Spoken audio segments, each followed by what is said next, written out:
નમસ્કાર મિત્રો, શું તમે પૃથ્વી ઉપર કોઈ એવો કુદરતી નિવાસસ્થાન વિચારી શકો કે જ્યાં ફક્ત એક જ જાતિ વસતી હોય? વિચારી શકો? આપી શકો મને એવું કોઈ ઉદાહરણ કે જ્યાં પૃથ્વી ઉપર કોઈ એક નિવાસસ્થાનમાં ફક્ત એક જ જાતિ વસતી હોય? વિચાર કરો. એટલે ઘણા વિચાર કરીને એવો જવાબ આપશે કે ભાઈ સાહેબ, મેં એવું સપાટીય મેદાન જોયું કે જ્યાં ફક્ત ગરોળીઓ જ હતી, બીજા કોઈ સજીવ જાતિ હતી જ નહીં. ત્યાં કોઈ વનસ્પતિ પણ નથી, ત્યાં કોઈ બીજા પ્રાણીઓ જ નહોતા, ફક્ત ગરોળીઓ જ હતી. વાત તમારી સાચી, તમે ગરોળીઓ જોઈ, વાત સાચી. પણ એક અગત્યની બાબત, પૃથ્વી ઉપર કોઈ પણ નિવાસસ્થાનમાં જ્યારે કોઈ એક જાતિ હોય ત્યારે એની સાથે એક બીજી અન્ય જાતિ તો હોય જ. કેમ? એના ખોરાક માટે. હવે આ ગરોળી ભલે તમે એકલી જોઈ, પણ એ ગરોળી શું ખાતી હશે? કીટકો ખાતી હોય તો આજુબાજુ પતંગિયા કે બીજા કોઈ કીટકો હશે જ, તો બીજી જાતિ થઈ. અથવા તો પછી વનસ્પતિના ભાગો ખાતી હશે તો આજુબાજુ કોઈ વનસ્પતિ પણ હશે. એટલે ભલે તમને એ સપાટીય મેદાનમાં, એ સપાટ મેદાનમાં તમને ખાલી ગરોળીઓ દેખાય, પણ વાસ્તવમાં ત્યાં ખાલી ગરોળી નથી હોતી, બીજી જાતિઓ પણ સાથે હોય છે. તો શું પૃથ્વી ઉપર આવો કોઈ વસવાટ જ નથી કે જ્યાં એક જ જાતિ વસતી હોય? એટલે કોઈ હોશિયાર વિદ્યાર્થી ઉદાહરણ આપશે કે ના સાહેબ, છે ને, મેં એક રણ પ્રદેશમાં ખાલી બાવળ જ ઉગેલા જોયા, બીજી કોઈ વનસ્પતિ જ ના જોઈ અને બીજા કોઈ પ્રાણીઓ પણ ન જોયા. આ એક વિચાર કરવા જેવો વિષય છે. કેમ કે આ તો વનસ્પતિ થઈ, એ તો પોતાનો ખોરાક જાતે બનાવી લેશે, સ્વયંપોષી. એટલે એને ખોરાક માટે પણ બીજી જાતિની જરૂર નહીં પડે. તો શું આ ઉદાહરણ સાચું કે ખોટું? કે ભાઈ રણ પ્રદેશ છે, બીજા કોઈ સજીવ જ નથી, ખાલી બાવળ જ ઉગેલા છે, ખાલી બાવળની જ જાતિઓ છે, તો પછી આ ઉદાહરણ સાચું કે ખોટું? વાત સાચી કે ભાઈ રણ પ્રદેશમાં ખાલી તમને બાવળની જાતિ દેખાય છે, વનસ્પતિ દેખાય છે, અને એ પોતાનો ખોરાક જાતે બનાવી લે છે અને બીજી જાતિની જરૂર નથી પડતી. વાત સાચી. કઈ ક્રિયાથી બનાવશે? પ્રકાશ સંશ્લેષણની ક્રિયાથી. પણ એને પ્રકાશ સંશ્લેષણ કરવું હશે તો જમીનમાંથી અકાર્બનિક તત્વોનું શોષણ કરવું પડશે. જમીનમાં એ અકાર્બનિક સંયોજન ક્યાંથી આવ્યા? કાર્બનિક ઘટકોનું વિઘટન થવાથી. આ કાર્બનિક ઘટકોનું વિઘટન કોણે કર્યું? સૂક્ષ્મજીવોએ. તો એ વનસ્પતિને પ્રકાશ સંશ્લેષણ કરવા માટે, પોતાનું અસ્તિત્વ ટકાવવા માટે એ અકાર્બનિક તત્વો કોના દ્વારા મળ્યા? સૂક્ષ્મજીવો દ્વારા. એનો મતલબ એમ થયો કે વનસ્પતિ પણ એકલી નથી, ત્યાં પણ સૂક્ષ્મજીવો એને મદદ કરે છે. એટલે આમ. હા, બીજી એક બાબત, એ વનસ્પતિ પરાગનયન કેવી રીતના કરશે? હવે એ વનસ્પતિને પરાગનયન કરવું હશે તો કીટકોની જરૂર પડશે, પક્ષીની જરૂર પડશે, પ્રાણીની જરૂર પડશે. આમ કોઈ પણ આખી પૃથ્વીમાં કોઈ પણ નિવાસસ્થાનમાં ક્યારેય કોઈ એક જ જાતિ ન હોય. આ એક કાલ્પનિક વસ્તુ હતી, આપણે એવી કલ્પના જ ન કરી શકીએ. એટલે એનો મતલબ કે પૃથ્વી ઉપર કોઈ પણ નિવાસસ્થાનમાં એક કરતાં વધારે જાતિઓ જ હોય. અને બીજું, આપણે આ ઉદાહરણ દ્વારા એ પણ સમજી શકીએ કે ભાઈ ક્યારેય પણ કોઈ પણ નિવાસસ્થાનમાં કોઈ પણ વનસ્પતિ, પ્રાણી કે સૂક્ષ્મજીવો સ્વતંત્ર વસતા નથી. આ વનસ્પતિ, પ્રાણીઓ કે સૂક્ષ્મજીવો એકબીજા સાથે આંતરક્રિયા કરે છે, એમને વસી શકતા નથી. એટલે આપણે એમ કહી શકીએ કે સજીવો પોતાના નિવાસસ્થાનની અંદર જ્યારે જીવ સમુદાય બનાવે છે ત્યારે એકબીજા સાથે આંતરક્રિયા કરે છે. આવી જુદી જુદી જાતિઓ વચ્ચેની જે આંતરક્રિયા થઈને એને આંતરજાતીય આંતરક્રિયા કહેવાય. બે જુદી જુદી જાતિઓની વસ્તી વચ્ચેની આંતરક્રિયાને આપણે શું કહીશું? આંતરજાતીય આંતરક્રિયા. એટલે આ ઉદાહરણ દ્વારા આપણે જોયું કે ભાઈ વનસ્પતિ હોય, સૂક્ષ્મજીવ હોય કે પ્રાણીઓ હોય, જ્યારે જીવ સમુદાયનું નિર્માણ કરે છે ત્યારે એકબીજા સાથે શું કરે છે? આંતરક્રિયા કરે છે. અને આવી આંતરક્રિયાને આપણે શું કહીશું? આંતરજાતીય આંતરક્રિયા. ફરી એકવાર, બે જુદી જુદી જાતિઓની વસ્તી વચ્ચેની આંતરક્રિયા, જેને આંતરજાતીય આંતરક્રિયા કહેવાય. એટલે તમે કોઈ પણ નિવાસસ્થાન પસંદ કરશો, એમાં જુદી જુદી જાતિઓ એકબીજા સાથે આંતરક્રિયા કરશે. આ આંતરક્રિયા કેવી હોય? આ આંતરક્રિયા એ કાં તો એ બંને જાતિઓ માટે અથવા તો એક જાતિ માટે લાભકારક હોય, અથવા તો હાનિકારક હોય, અથવા તો તટસ્થ હોઈ શકે છે. આ લાભકારક આંતરક્રિયાને આપણે પ્લસથી દર્શાવીશું, હાનિકારક આંતરક્રિયાને આપણે માઇનસ નિશાનીથી દર્શાવીશું અને તટસ્થ આંતરક્રિયા જેમાં કોઈ લાભ કે નુકસાન નથી થતું એને શૂન્યથી દર્શાવીશું. તમે કોઈ પણ નિવાસ સ્થાન પસંદ કરો એમાં આવી જુદી જુદી આંતરક્રિયાઓ થતી હોય છે. આવી આંતરક્રિયા દર્શાવતી જાતિઓ મુખ્ય બે પ્રકારના સંબંધો દર્શાવે છે. કોઈ પણ નિવાસ સ્થાનમાં આવી જુદી જુદી આંતરક્રિયા દર્શાવતી જાતિઓ છે એમાં મુખ્ય બે પ્રકારના સંબંધ હોય. કયા બે પ્રકારના સંબંધ? કાં તો લાભકારક સંબંધ હોય અને કાં તો પછી નુકસાનકારક સંબંધ હોય. બે જુદી જુદી જાતિઓ વચ્ચે કોઈ પણ નિવાસ સ્થાનમાં કાં તો લાભકારક સંબંધ હોય કાં તો નુકસાનકારક સંબંધ હોય. લાભકારક સંબંધ એટલે શું? લાભકારક સંબંધ એટલે સહવાસમાં વસતી કાં તો બંને જાતિઓને કાં તો એક જાતિને લાભ થાય, નુકસાન ક્યારેય ન થાય, એને લાભકારક સંબંધ કહેવાય છે. કાં તો બંને જાતિને લાભ થશે અથવા તો એક જાતિને લાભ થશે પણ નુકસાન ક્યારેય કોઈને નહીં થાય, એને લાભકારક સંબંધ કહેવાય.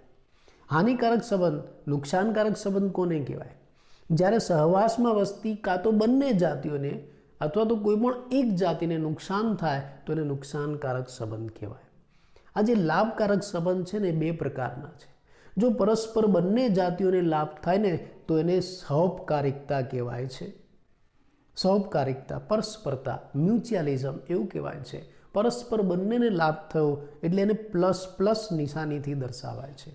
અને જો એક જ જાતિને લાભ થાય ને તો એને સહભોજિતા કહેવાય છે. ફક્ત એક જ જાતિને લાભ થાય, બીજી જાતિને લાભ કે નુકસાન નથી થતું એટલે એને +0થી દર્શાવાય છે.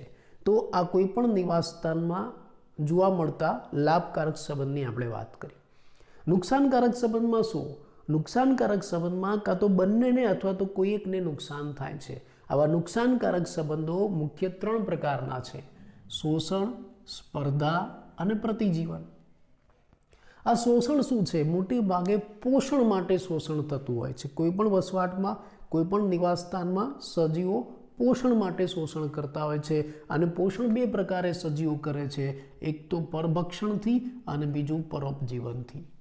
આ પરભક્ષણ પ્રકારના સંબંધમાં ભક્ષક અને ભક્ષ્ય જાતિ વચ્ચે સંબંધ સર્જાય છે, જેમાં ભક્ષકને ફાયદો થાય છે અને ભક્ષ્યને નુકસાન થાય છે. પ્લસ માઇનસ પ્રકારનો સંબંધ. જ્યારે પરોપજીવન પ્રકારના સંબંધમાં પરોપજીવી અને યજમાન જાતિ વચ્ચે સંબંધ રચાય છે, જેમાં પરોપજીવીને ફાયદો થાય છે અને યજમાનને નુકસાન થાય છે. પ્લસ માઇનસ પ્રકારનો સંબંધ. એટલે આ શોષણ સજીવો કરે છે, પણ શા માટે? પોષણ મેળવવા માટે. અને સજીવો પોષણ બે પ્રકારે મેળવે, એક તો પરભક્ષણથી અને બીજું પરોપજીવનથી. આ બંને સંબંધ કેવા છે? પ્લસ માઇનસ વાળા. બીજો નુકસાનકારક સંબંધ છે સ્પર્ધાનો. તમને કોઈ પણ નિવાસ સ્થાનમાં આવી સ્પર્ધા પણ જોવા મળશે, જે પણ એક નુકસાનકારક સંબંધ છે. જ્યારે કોઈ બે જાતિ વચ્ચે સ્પર્ધા થાય તો થોડા ઘણા અંશે બંને જાતિને નુકસાન થાય, એટલે સ્પર્ધા એ માઇનસ માઇનસ પ્રકારનો સંબંધ છે. ત્રીજો સંબંધ છે પ્રતિજીવન. આ પણ એક નુકસાનકારક સંબંધ છે. એમાં એક જાતિને નુકસાન થાય છે, હાનિ થાય છે, પણ બીજી જાતિને કોઈ પણ પ્રકારની અસર થતી નથી. એને નુકસાન પણ નથી થતું કે લાભ પણ નથી થતો. આ -0 પ્રકારનો સંબંધ છે. તો આ 3 પ્રકારના નુકસાનકારક સંબંધો તમે કોઈ પણ નિવાસ સ્થાનમાં બે જાતિઓ વચ્ચે જોઈ શકો છો. હવે આપણે આ જે બધા સંબંધો જોયા ને, એમાંથી આ જે પરભક્ષણ, પરોપજીવન અને સહભોજિતા છે ને, એ ત્રણેયની અંદર એક કોમન બાબત છે. એ ત્રણેયની અંદર એક સામાન્ય વિશેષતા છે. એ ત્રણેયની અંદર પરસ્પર આંતરક્રિયા કરવાવાળા જે સજીવો છે એ એકબીજા સાથે નજીકથી ગોઠવાયેલા છે, એકદમ ગાઢ રીતે ગોઠવાયેલા હોય. તો આમ તમે જ્યારે કોઈ પણ નિવાસ સ્થાનની વાત કરશો તો એમાં ક્યારેય કોઈ જાતિ એકલી નહીં હોય, એની સાથે બીજી એક જાતિ તો હશે જ. અને આ બંને જાતિઓ એકબીજા સાથે સંબંધ દર્શાવે છે. અને સંબંધ કેવા હોય? એ સંબંધ કાં તો લાભકારક હોય કાં તો નુકસાનકારક હોય. ચાલો આપણે પહેલાં નુકસાનકારક સંબંધોથી શરૂઆત કરીએ. એમાં પહેલો સંબંધ આપણે જોઈશું પરભક્ષણ. ટૂંકનોંધ સ્વરૂપે તમને પૂછાય પરભક્ષણ સમજાવો. એમાંથી નાના નાના પ્રશ્ન પણ પૂછાઈ શકે છે. હવે શું તમે એવો કોઈ સમાજ અથવા તો એવો કોઈ સમુદાય વિચારી શકો કે જ્યાં વનસ્પતિ ખાનારા સજીવો જ ન હોય? જો એવું બને તો શું થાય? જો વનસ્પતિ ખાનારા સજીવો જ ન હોય તો વનસ્પતિ પ્રકાશ સંશ્લેષણથી સ્થાપિત કરેલી ઉર્જાનું શું થાય? વનસ્પતિ શું કરે છે? વનસ્પતિ પોતે પ્રકાશ સંશ્લેષણ કરીને ઉર્જાનું સ્થાપન કરે છે. એ ઉર્જાનું શું થાય? એનો મતલબ કે આપણને એવો વિચાર આવે કે ભાઈ પરભક્ષણ એ શું છે? પરભક્ષણ એટલે વનસ્પતિ દ્વારા સ્થાપિત કરેલ ઉર્જાને ઉચ્ચ પોષક સ્તરે સ્થાનાંતરિત કરવાનો કુદરતી માર્ગ. પરભક્ષણ શું છે? આપણે કોઈ એવો સમુદાય, કોઈ એવો સમાજ વિચારીએ કે જેમાં વનસ્પતિ ખાનારા સજીવો જ ન હોય તો શું થાય? વનસ્પતિમાં સ્થાપિત થયેલી ઉર્જાનું આગળ વહન ન થાય. એનો મતલબ કે પરભક્ષણ શું થયું? પરભક્ષણ એ વનસ્પતિ દ્વારા સ્થાપિત થયેલી ઉર્જાને ઉચ્ચ પોષક સ્તરે સ્થાનાંતરિત કરવાનો કુદરતી માર્ગ થયો.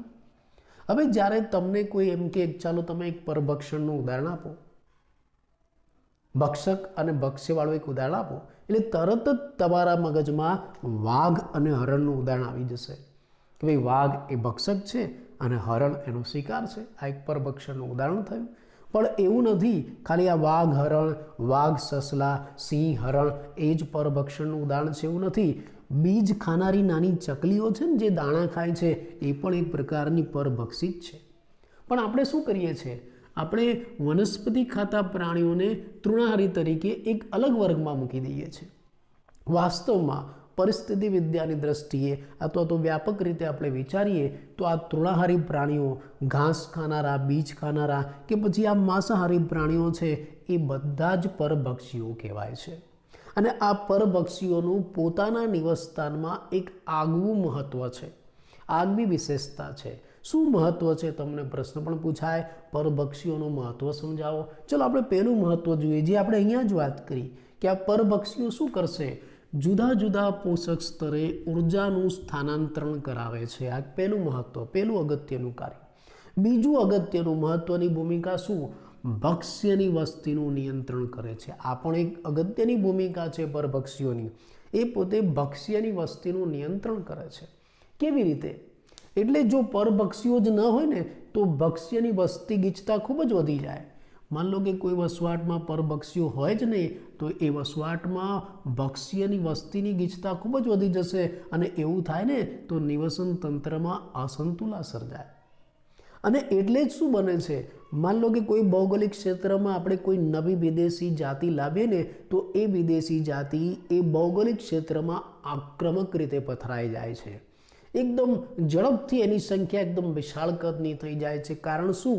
કારણ કે વિદેશી જાતિ છે, નવી જાતિ છે, એ ભૌગોલિક ક્ષેત્રમાં એના કોઈ પરભક્ષીઓ છે જ નહીં એટલે એનું નિયંત્રણ નહીં થાય. આવું બની શકે છે. આપણી પાસે એક ઉદાહરણ છે, ચાલો આપણે એક ઉદાહરણ લઈએ. દાખલા તરીકે 1920ની વાત છે. 1920ની શરૂઆતમાં ઓસ્ટ્રેલિયામાં બહારથી ફાફડાથોરને લાવવામાં આવ્યા. વિદેશી જાતિ થઈ ફાફડાથોર. આ ફાફડાથોર વિદેશી જાતિ થઈ, એના કોઈ પરભક્ષીઓ ઓસ્ટ્રેલિયામાં નથી એટલે આ ફાફડાથોર થોડા જ સમયની અંદર ઓસ્ટ્રેલિયાના મિલિયન્સ હેક્ટર ક્ષેત્રમાં પથરાઈ ગયા, પુષ્કળ પથરાઈ ગયા. એમ કહેવાય કે એનો આતંક છવાઈ ગયો. એટલી બધી એની વૃદ્ધિ થઈ ગઈ. તો હવે એના આતંકને મટાડવા માટે અને ઘટાડવા માટે આપણે શું કરવું પડશે? એના આતંકને ઘટાડવા માટે, એનું નિયંત્રણ કરવા માટે બહારથી એના પરભક્ષી જાતિ મંગાવવામાં આવી. બહારથી ફાફડાથોર ખાનાર પરભક્ષી ફૂગદાઓને એના કુદરતી નિવાસસ્થાનમાંથી લાવીને અહીંયા ઓસ્ટ્રેલિયામાં મૂકવામાં આવી. એટલે આ પરભક્ષી ફૂગદાએ ફાફડાથોરનું ભક્ષણ કર્યું એટલે આ ફાફડાથોરનું નિયંત્રણ થયું. નતર તો ફાફડાથોર છે એ અત્યંત વધી ગયા હતા, પુષ્કળ. એમ કહેવાય કે આ જે ફાફડાથોર છે ને એનો આતંક ફેલાઈ ગયો હતો. તો જો પરભક્ષીઓ ન હોય તો કોઈ પણ ભક્ષ્ય જાતિ છે એની વસ્તી ગીચતા પુષ્કળ વધી જાય, એનું નિયંત્રણ કરવું મુશ્કેલ થઈ જાય. અને આનો જ ઉપયોગ આપણે કૃષિ ક્ષેત્રે કરીએ છીએ. ક્યાં? કૃષિ ક્ષેત્રે જૈવિક પેસ્ટ કંટ્રોલ પ્રોગ્રામની અંદર આપણે આ ભક્ષ્ય અને ભક્ષક વચ્ચેના સંબંધનો જ ઉપયોગ કરીએ છીએ. તો આપણે બે મહત્વ જોયા પરભક્ષીઓના. પહેલું પોષક સ્તરે ઉર્જાનું સ્થાનાંતરણ કરાવે છે અને બીજું ભક્ષ્યની વસ્તીનું નિયંત્રણ કરે છે. આપણે ફાફડાથોરના ઉદાહરણ સાથે જોયું. ત્રીજું એનું મહત્વનું કાર્ય, આ પરભક્ષીઓ શું કરે છે? આ પરભક્ષીઓ સ્પર્ધા કરતી જે ભક્ષ જાતિઓ છે એની વચ્ચેની સ્પર્ધાની તીવ્રતાને ઘટાડે છે. એટલે કોઈ પણ વસવાટની અંદર સમુદાયમાં જાતિઓની વિવિધતા જળવાય છે. ફરી એકવાર, આ પરભક્ષીઓ સ્પર્ધા કરતી જે ભક્ષ જાતિઓ છે એ ભક્ષ જાતિઓ વચ્ચેની સ્પર્ધાની તીવ્રતા ઘટાડે છે. એના કારણે કોઈપણ સમુદાયમાં જાતિઓની વિવિધતા જળવાય છે. શું કહેવા માંગે છે? એક ઉદાહરણ દ્વારા સમજાવું. બક્ષ જાતિઓ, દાખલા તરીકે હરણ, સસલું, ઘેટા, બકરા, આ બધી વાઘ, સિંહ માટેની બક્ષ જાતિઓ છે. આ વાઘ આ હરણ, સસલું, ઘેટા, બકરા વગેરેનો શિકાર કરે છે ને, એટલે એમની વચ્ચેની સ્પર્ધા ઘટે છે. માન લો કે વાઘ, સિંહ કોઈ વિસ્તારમાં ન હોય, ખાલી હરણ હોય, સસલા હોય, ઘેટા, બકરા હોય, તો શું થશે? આ ચાર વચ્ચે ખૂબ જ તીવ્ર સ્પર્ધા થશે અને સ્પર્ધાના કારણે આ ચારમાંથી ઘણી બધી જાતિઓ તો નાશ પામશે. માન લો કે ઘેટા બકરાની ઘાસ ખાવાની ક્ષમતા એ હરણ કરતાં ઓછી હોય તો ધીરે ધીરે ઘેટા બકરા નાશ થઈ જાય. એટલે આ પરભક્ષીઓ છે એનાથી ફાયદો થાય છે. શું ફાયદો થાય? આ જે બક્ષ જાતિઓ છે ને એની વચ્ચેની સ્પર્ધા ઘટે છે અને એની વચ્ચેની સ્પર્ધા ઘટે છે એટલે એ નિવાસસ્થાનમાં આપણે જુદી જુદી જાતિ વિવિધતાઓ જોઈ શકીએ છીએ. ચાલો આપણે એક ઉદાહરણ લઈએ. આનું છે દાખલા તરીકે અમેરિકાના પેસિફિક દરિયા કિનારાનો જે ખડકાળ ઇન્ટરટાઇડલ ઝોન છે, પથરાળ ઇન્ટરટાઇડલ ઝોન છે, એમાં એક પિજાસ્ટર નામની તારા માછલી છે, મુખ્ય પ્રભાવી પરભક્ષી છે. ફરી એકવાર, અમેરિકાના પેસિફિક દરિયા કિનારાના ખડકાળ પથરાળ ઇન્ટરટાઇડલ ઝોનમાં આ પિજાસ્ટર નામની જે તારા માછલી છે એ મુખ્ય પ્રભાવી પરભક્ષી છે. હવે એક ફિલ્ડ પ્રયોગ એક્સપેરિમેન્ટ કરવામાં આવ્યો. ફિલ્ડ એક્સપેરિમેન્ટ, ક્ષેત્ર પ્રયોગ કરવામાં આવ્યો. ક્ષેત્ર પ્રયોગ એટલે પ્રયોગશાળાની બહાર કરવામાં આવતો જે પ્રયોગ છે ને એને ફિલ્ડ એક્સપેરિમેન્ટ, ક્ષેત્ર પ્રયોગ કહેવાય. એ ક્ષેત્ર પ્રયોગમાં શું કરવામાં આવ્યું? આ અમેરિકાના પેસિફિક દરિયા કિનારાનો ખડકાળ ઇન્ટરટાઇડલ ઝોન છે, એમાંથી આ પિજાસ્ટર તારા માછલીઓને કાઢી લેવામાં આવી. તો શું થાય? આ પિજાસ્ટર માછલીઓ એ પરભક્ષક હતી, એને કાઢી લેવામાં આવી તો શું થયું? એની નીચે રહેલા જે ભક્ષ સજીવો હતા ને એ ભક્ષ સજીવો વચ્ચેની આંતરજાતીય સ્પર્ધા વધી ગઈ અને એની સ્પર્ધા એવી વધી ગઈ કે એક જ વર્ષની અંદર 10થી પણ વધારે અપૃષ્ઠવંશીની જાતિઓ લુપ્ત થઈ ગઈ. આ નુકસાનકારક છે. એટલે આ પણ એક અગત્યનું કાર્ય કે પરભક્ષી શું કરે છે? પરભક્ષી એ ભક્ષની જાતિઓ વચ્ચેની સ્પર્ધા ઘટાડે છે અને કોઈ પણ સમુદાયમાં જાતિ વિવિધતા જાળવી રાખે છે. નહીતર તો આ જાતિઓ ઓછી થઈ જાય. પણ આ પરભક્ષીઓ છે ને એટલે આ જાતિઓ જળવાઈથી તમે પિજાસ્ટર તારા માછલી કાઢી નાખી, 10 જાતિઓ ઓછી થઈ ગઈ. જો એટલે જાતિ વિવિધતા ઘટી ગઈ. બીજી એક બાબત કે ભાઈ આ પરભક્ષીઓ છે ને એ ઘણીવાર વધુ આક્રમક અને વધુ કાર્યક્ષમ બને છે. જો પરભક્ષીઓ વધુ કાર્યક્ષમ બને ને તો એ નુકસાનકારક હો. પરભક્ષીઓ વધુ આક્રમક બને તો વધુ શિકાર કરે અને જેમ જેમ એ વધુ શિકાર કરે ને એમ શિકાર જાતિઓ, ભક્ષ જાતિઓ ધીમે ધીમે લુપ્ત થઈ જાય.